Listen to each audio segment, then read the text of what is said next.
Setelah kembali dipelajari, akhirnya Badan Meteorologi, Klimatologi, dan Geofisika (BMKG) mencapai kesimpulan aktivitas sesar mana yang menjadi pemicu gempa merusak di Bandung sebelum lama ini.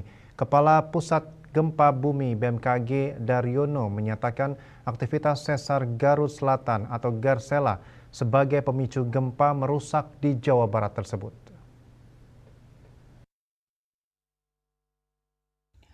Dijabarkan hal meyakinkan itu diketahui setelah pihaknya kembali melakukan analisis ulang dengan menggunakan data gempa susulan yang lebih banyak, dilakukan relokasi hipocenter dan analisis mekanisme sumber.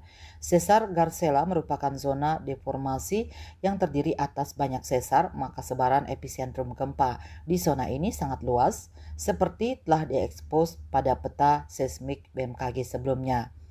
BMKG mengklasifikasikan gempa dengan kekuatan 5 magnitudo yang mengakibatkan ratusan rumah rusak dan puluhan orang luka-luka pada Rabu 18 September itu sebagai gempa terbesar saat ini yang dipicu oleh aktivitas sesar Garsela. Berdasarkan sebaran gempa susulan, gempa ini dikategorikan sebagai gempa kerak dangkal dengan mekanisme sumber sesar geser mengiri.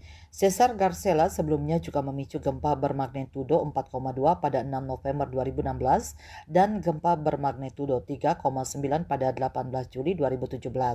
Kedua gempa tersebut menyebabkan kerusakan pada sejumlah bangunan di Pengalengan dan Kamojang. Atau di sisi lain, Daryono menyebutkan karena saat ini yang terpetakan baru segmen Rakutan dan segmen Kencana, bisa jadi gempa 5 magnitudo tersebut juga dapat dikenali sebagai segmen baru di zona sesar Garsela, sehingga sebagian ahli menilai dibutuhkan pemeriksaan lebih lanjut untuk mendapatkan informasi terbaru dalam rangka menguatkan upaya mitigasi dampak yang ditimbulkan oleh gempa di kemudian hari. KMB Bali Pos melaporkan.